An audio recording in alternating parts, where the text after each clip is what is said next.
কেন্দ্রের বাজেটের প্রতিবাদে বারাবণী পানুরিয়া তৃণমূলের কার্যালয় থেকে কেন্দ্রের বিরুদ্ধে একটি র্যালি বার করা হয়।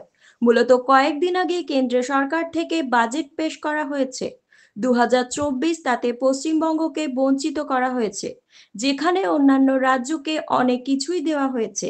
এই র্যালিটি তৃণমূলের কার্যালয় থেকে বেরিয়ে পানুরিয়া বাস স্ট্যান্ডের কাছে শেষ হয়।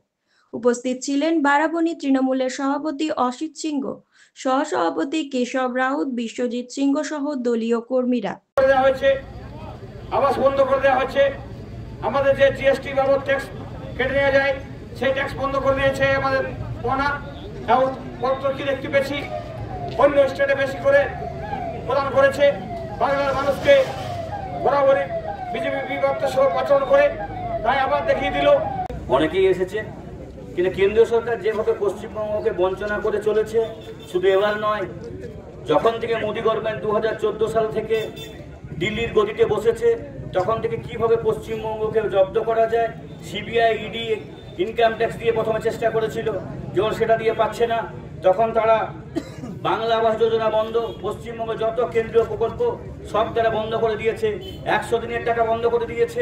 এবার 2024-এ যখন মানুষ তাদের উপযুক্ত শিক্ষা দিয়েছে, আরও 4-5টা সিট আমরা জিততে পারতাম। কেন্দ্র সরকারের বঞ্চনার বিরুদ্ধে আমাদের এই মিছিল, আমাদের রাজ্য নেতৃত্বের নির্দেশে এবং জেলা নেতৃত্বের নির্দেশে মিছিলটা আমরা বাইক করেছি। আমাদের কালকে বার করা ছিল, কিন্তু কিছু কারণবশত আমরা কাল বাইক করতে পারিনি, তাই আমরা বাইক করছি। পরবর্তীকালে যেভাবে আমাদের নির্দেশ দেবে কেন্দ্রের বঞ্চনার বিরুদ্ধে লাগাতার আন্দোলন চলবে। দেখেছেন আপনারা কালকেও কীভাবে সুকান্ত মজুমদার একটা বাংলাভাবে চক্রান্ত করছে বিজেপি, এবং পশ্চিমবঙ্গ কীভাবে বঞ্চনা করা হয়েছে। অন্ধ্রপ্রদেশ আর বিহারকে, আমার মনে হয় 90% টাকা অন্ধ্রপ্রদেশ আর বিহারকে দিয়ে দেওয়া হয়েছে, এবং বাদ বাকি সব ললিপপ ধরিয়ে দেওয়া হয়েছে।